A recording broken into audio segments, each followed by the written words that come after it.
Bueno, arrancamos la última clase. Bien, hablemos sobre el tipo lista. Bien.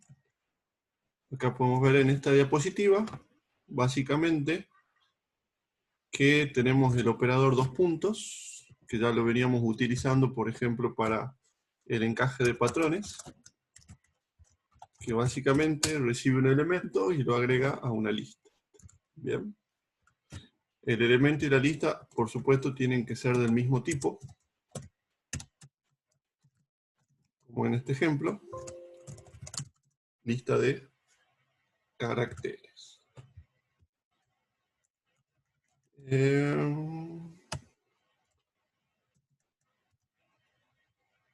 Concatenación de listas. Por ahí en algún momento vimos un ejemplo de concatenar dos listas utilizando el operador más.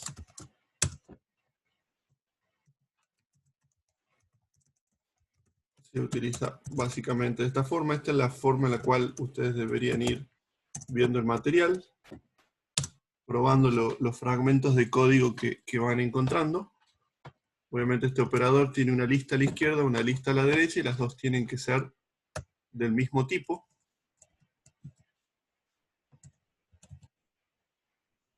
Tenemos la función concat que hace lo mismo. Y acá podemos ver el código recursivo de la función concatenar. Está bueno que, sabiendo qué es lo que hace una función, vean el código, eso les ayuda a entender cómo está programada, y al mismo tiempo les permite a ustedes tomar esa solución y aplicarlo a otros problemas similares. ¿Bien? La función length, que inclusive hasta la llegamos a programar nosotros, nos dice cuántos elementos tiene una lista.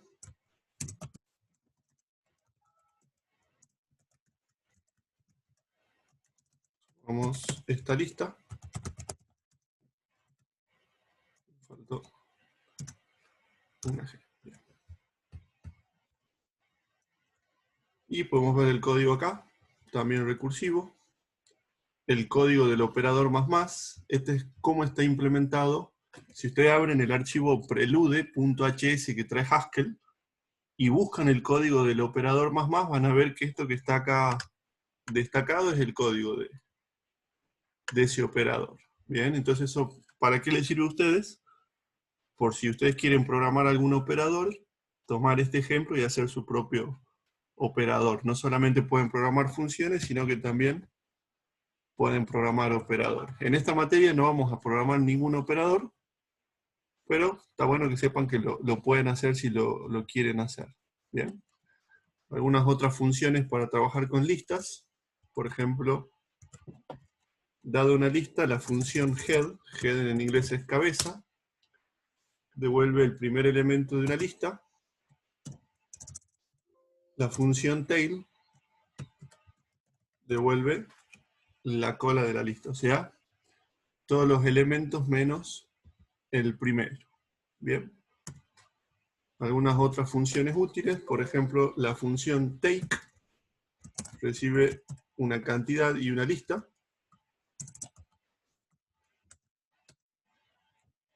Y me devuelve los primeros 3 elementos, o n elementos de esa lista.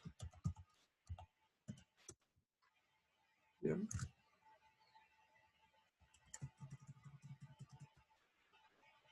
La función drop en inglés es descartar, descartamos 3, nos devuelve todos los elementos menos los primeros 3. ¿Bien? Son todas funciones que, para resolver algún problema, les puede a ustedes ahorrar el trabajo de tener que implementar ustedes mismos la recursividad. Head de una lista, bueno, ya lo hemos visto. La función last nos devuelve el último elemento de una lista. Si por casualidad algunos quieren hacer algo de atrás para adelante, en vez de hacerlo de adelante para atrás, lo pueden hacer tranquilamente. Y bueno, la idea es no cansarlos probando todas estas funciones y operadores. La idea es básicamente les mostré hasta acá lo más útil, lo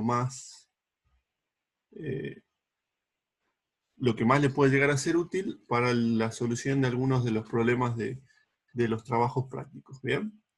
Tenemos un operador de listas que también se los paso, aunque prácticamente no lo usamos. Este operador nos permite obtener de una lista un determinado elemento por posición. ¿Bien? Ahí estamos obteniendo el tercer elemento, empezando a cortar desde el elemento 0 de la lista. Bien, sería algo así como un subíndice de la lista, si lo quieren ver como lo programamos en C. Bien. Y bueno, funciones de orden superior, que siempre son útiles. Hasta acá hemos visto dos muy potentes, map y filter, dos funciones muy potentes. Otras funciones que tenemos disponibles son, por ejemplo, para trabajar con listas y operaciones sobre listas, la función zip. ¿Bien? Zip recibe dos listas y nos devuelve una nueva lista armando tuplas con los elementos de esas dos listas. O sea, me permite de alguna forma combinar dos listas en una sola. ¿Bien? Y zipWidth es una función de alto orden que además de recibir las dos listas, recibe una función o un operador. Un operador utilizado como función, en este caso. ¿Qué es lo que estoy haciendo? Sumando los elementos de la lista uno a uno. Bien, acá estoy sumando el primer elemento de la primera lista con el primer elemento de la segunda lista hasta llegar al final de la lista que sea más corta. Bien. Entonces acá, como segundo parámetro, va una función. Por ejemplo, la función o la expresión lambda xi x por y. Bien. Entonces acá estoy tomando cada uno de los elementos de las dos listas y multiplicándolos, y eso va a estar en el resultado. ¿Bien? Entonces zipWidth no es tan útil como map y filter, pero en algún caso, si tienen que hacer alguna operación con dos listas, piensen en esta función para realizar esa operación. ¿Bien? Bueno, acá hay algunos ejemplos interesantes, como elevar una lista de elementos al cuadrado, planteado recursivo, que tranquilamente nosotros lo podríamos haber resuelto con un simple map a este tipo de problemas. Pasar una lista de elementos a mayúsculas, bien, utilizando la función toUpper. Y bueno, acá sí vamos a ver algo interesante. Bien, voy a hacer un pequeño programita para esta parte. Le voy a poner prueba.hs. Cuando ya tengo un prueba, le voy a poner prueba2hs. Y este programa, a diferencia de los anteriores, va a tener una línea que hasta ahora no habíamos puesto. Bien. Y esa línea va a ser import data.chat. Bien. ¿Qué hace esa línea? Va sin punto y coma. ¿Qué hace esta línea? Cuando se cargue este programa, además de las funciones que nosotros programemos en este archivo, vamos a tener las funciones de la librería DataChat. ¿Bien? Hasta ahora todas las funciones que venimos utilizando están en la librería prelude.hs. Si ustedes abren el archivito van a ver el código de map, de filter, de zip, zipwidth, el operador más, todo ese código está en esa librería. ¿Ok? Pero hay funciones que no están en esa librería.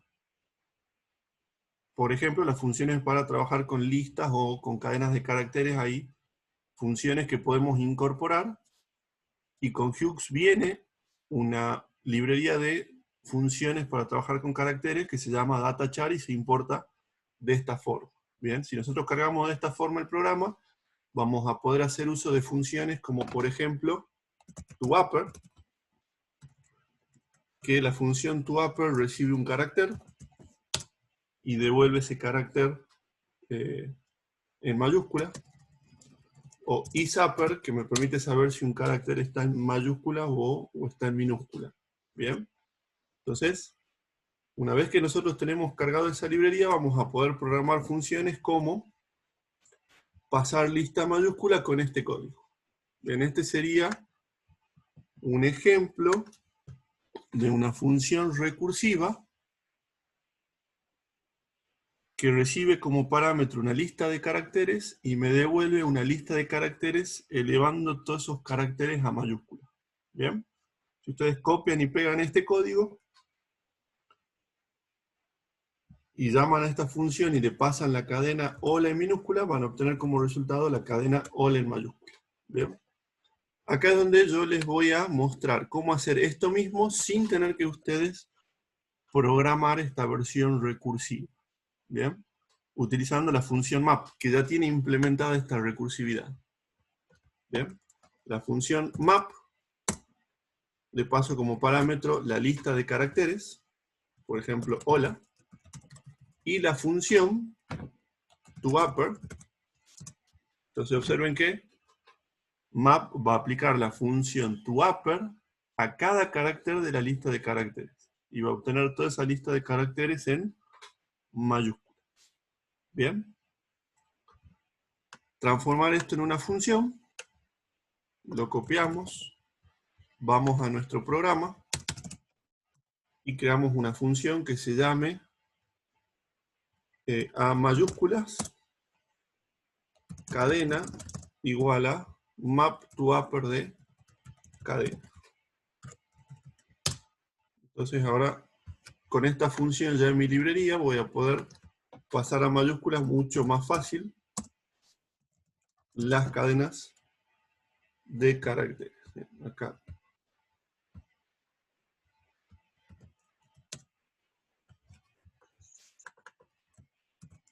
Me parece que estoy escribiendo algo mal.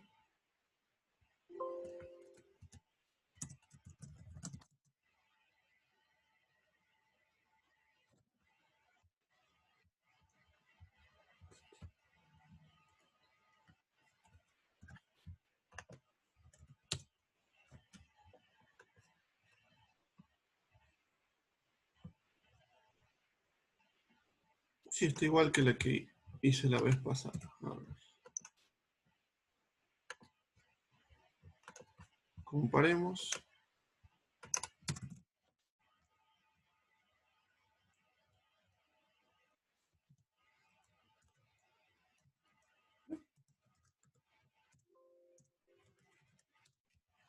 Recarguemos el programa.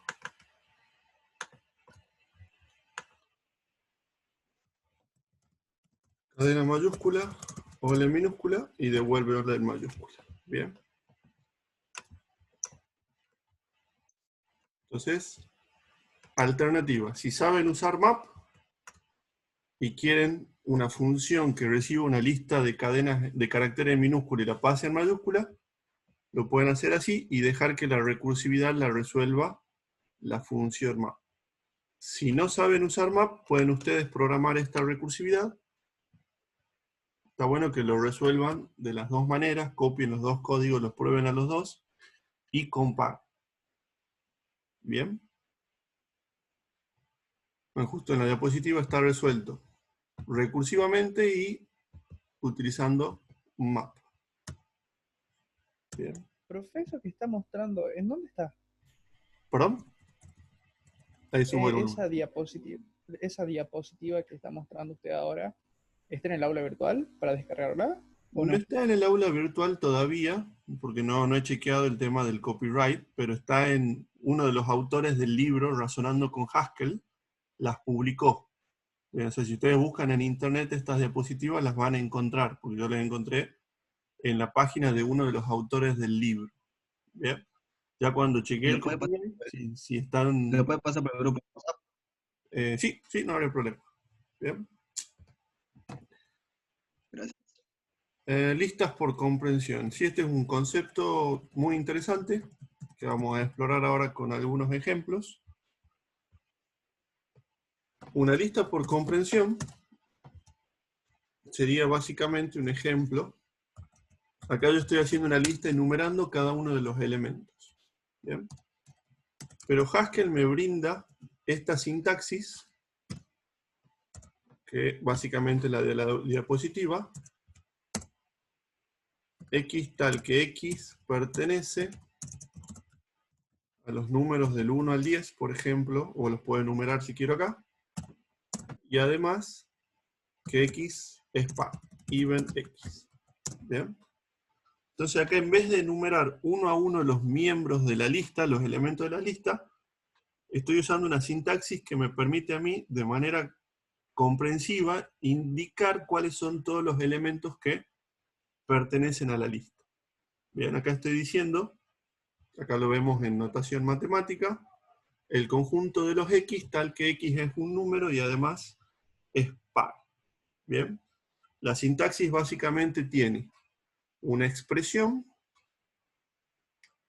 un generador y una guarda que me permite a mí filtrar de algunas maneras los resultados que quiero obtener. ¿Bien? Es hasta acá muy parecido al resultado que yo podría tener utilizando, ¿se acuerdan? Filter, even, y pasándole esa lista de valores. Bien, el mismo resultado.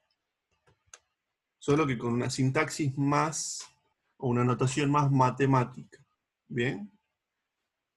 Y la lista por comprensión también me permitiría resolver los mismos problemas que puedo resolver con un map. Bien, veamos un ejemplo.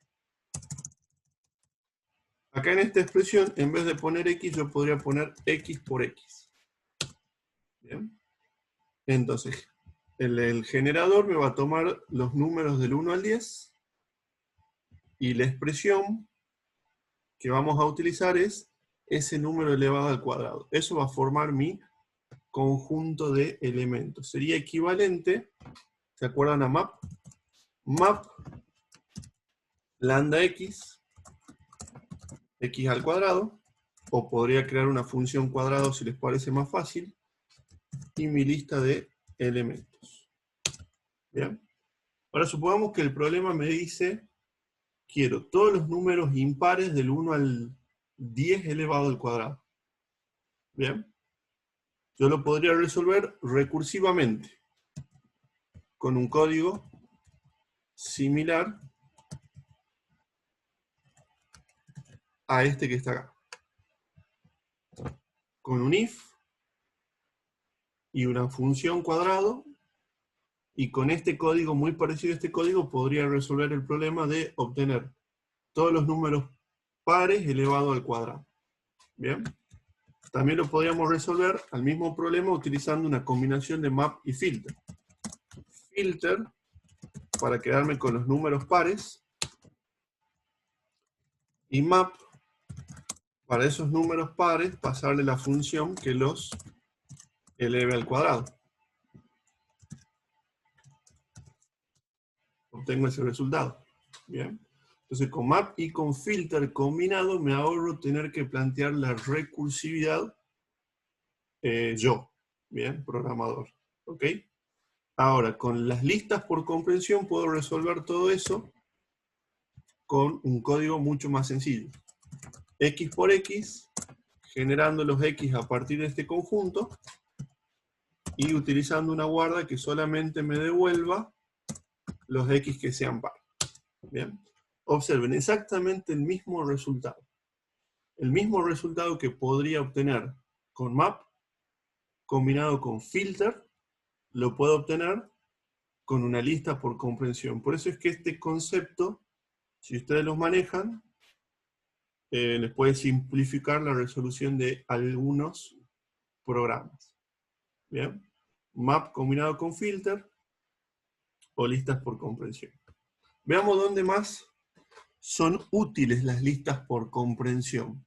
Son útiles, por ejemplo, para generar posibles soluciones a un problema. ¿Bien? Observen esta expresión. X, y. Ustedes saben que dos valores separados por coma entre paréntesis son una tuple. ¿Bien? Entonces acá yo podría decir que los X los obtengo desde los números del 1 al 5. Los Y los obtengo a partir de los números del 1 al 5. Y genero tuplas con esos posibles valores de X y de Y. ¿Bien? ¿Qué es lo que acabo de generar? 25 tuplas de números con todas las combinaciones posibles de los valores de 1 a 5. ¿Bien? ¿Y para qué me serviría esto? Esto podría ser la entrada para resolver un problema. Cada uno de estos podría representar algo. Podría representar un rectángulo o un triángulo rectángulo, por ejemplo. O sea, esto, bueno, en este caso podrían ser rectángulos y serían la base y la altura de ese rectángulo, ¿bien?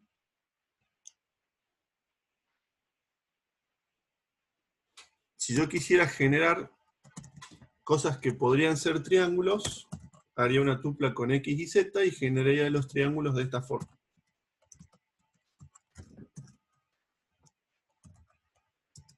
Bien, acá tengo 125 posibles triángulos que puedo armar si los lados tienen los valores 1, 2, 3, 4 o 5, cada uno de los tres lados del triángulo. Bien.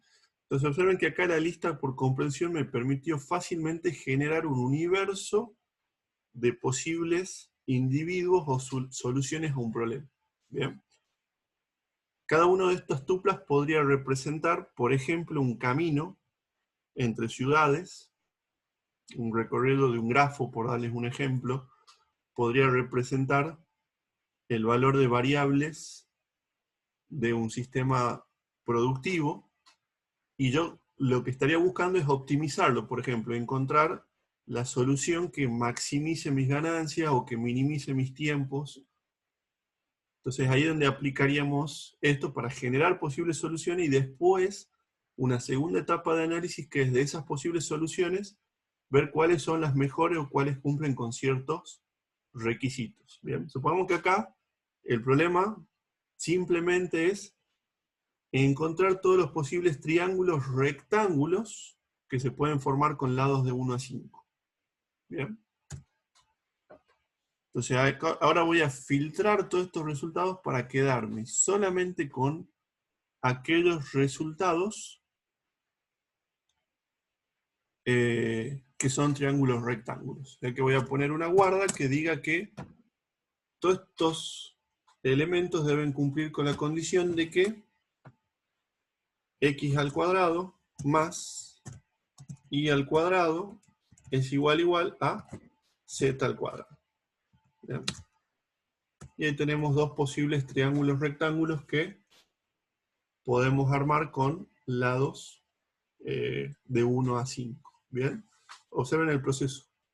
Genero individuos o posibles soluciones a un problema y después filtro y encuentro las soluciones que cumplen con mis requisitos, o la solución más óptima, o la más económica, o la más rápida, de acuerdo a cuál es mi criterio de solución al problema que quiero solucionar. ¿Bien? Todo eso así de fácil, con una simple expresión, un problema que quizá en C plantearlo me llevaría mayor cantidad de líneas de código. Bien, por ahí veo el chat con dos preguntas. A ver, confirmación de que me están escuchando bien.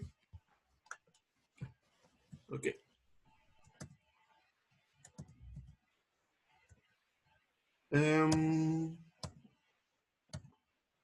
Bueno, y acá, como curiosidad, le voy a mostrar una función que por ahí les puede resultar útil.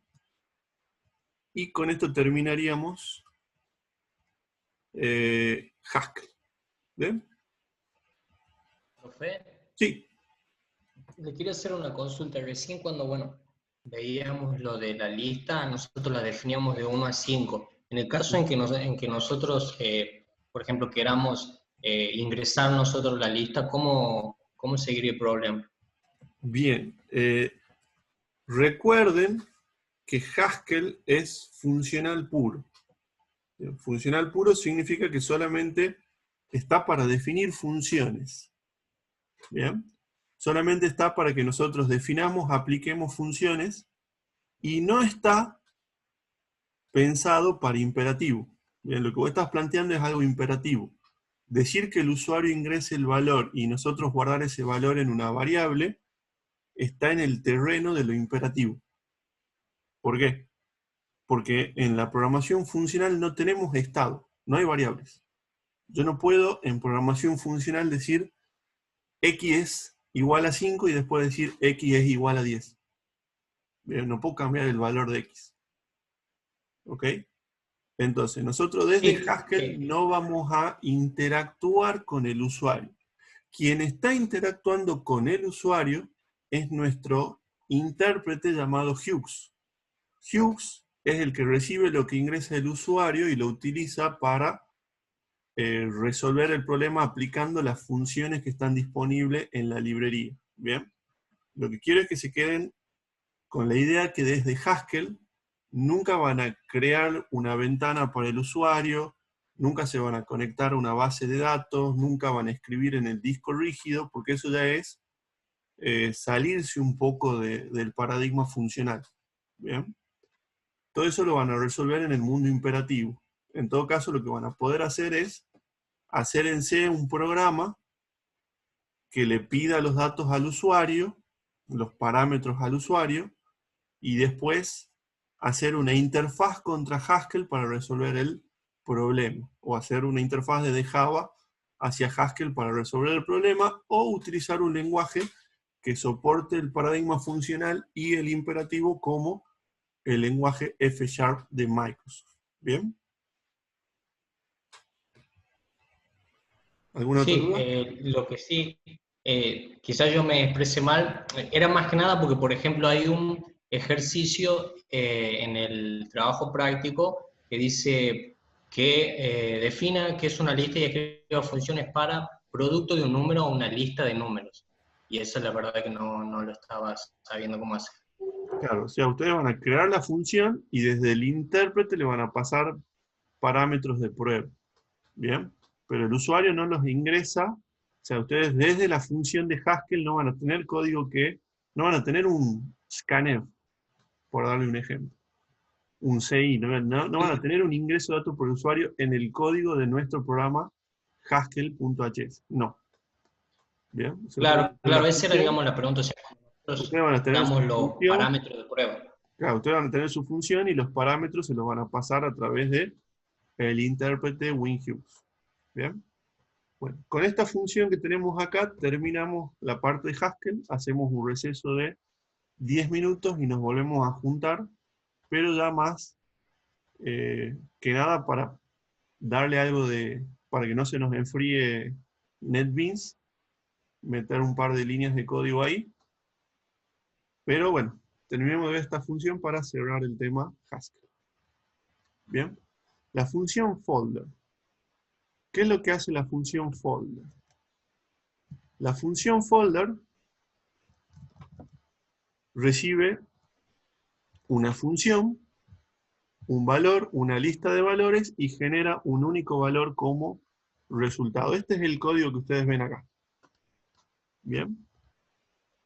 Y es bastante indescifrable hasta que lo prueban y lo vuelven a ver este código recursivo que tenemos acá.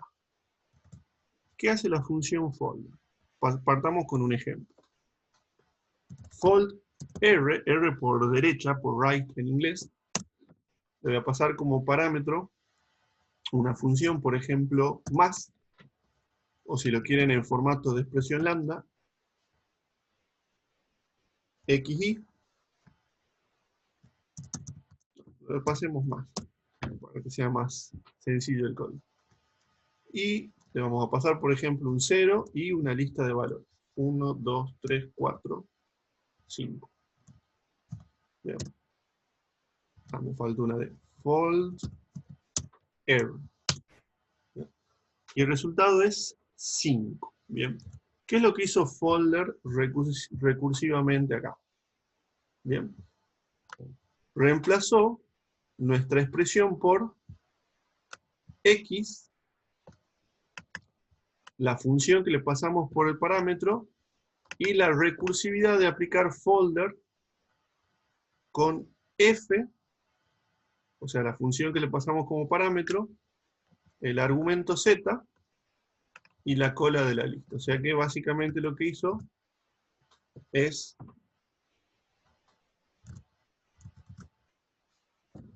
tomó el primer elemento, o sea, sacó el 1 de la lista, y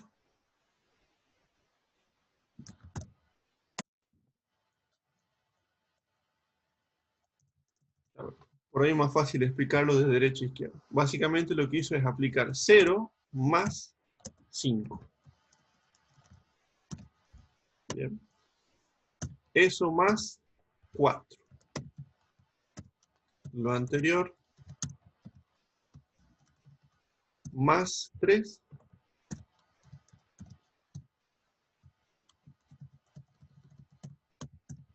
Más 2. Y más 1. Y llegó al resultado de 15. O sea, tomó el 0, la función y el último elemento. Se hace la operación esta, y ese resultado se lo utiliza con la función y el penúltimo elemento. ¿Bien? Luego, a ese resultado se le aplica la función y el anteúltimo elemento. A ese resultado se le aplica la función y el elemento anterior hasta llegar al primer elemento de la lista. Este es el resultado de aplicar esta recursividad que está planteada acá en la diapositiva, entendiendo como la función f, el operador suma, z es nuestro valor 0, y esta es la lista de valores. ¿Bien? Existe la misma función que hace la misma operación, pero en vez de hacerlo desde la derecha, lo hace desde la izquierda. Esa es la función fold L. ¿Bien? Entonces, veamos el mismo ejemplo, pero utilizando un por en vez de un más. Y arrancando de 1 en vez de 0. Bien, 120. Ese 120, ¿cómo hemos llegado al 120? 1 por 5 me da 5. Y después 5 por 4 me da 20. Y ese resultado por 3 me da 60, por 2, 120, por 1, 120. Bien, básicamente lo que hace es aplicar la función contra el último elemento y el parámetro, y a ese resultado aplicarle la función con el penúltimo, así hasta llegar al primero. Bien, en este caso, con la función folder, por ejemplo, estaríamos resolviendo la recursividad. La función recursiva factorial. Bien, ustedes pueden programar factorial de muchas formas posibles en Haskell.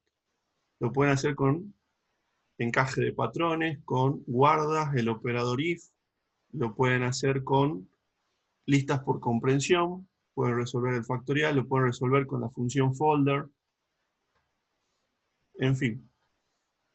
La función folder le sirve para resolver muchos problemas. ¿Bien? Bueno, nos está quedando un minuto.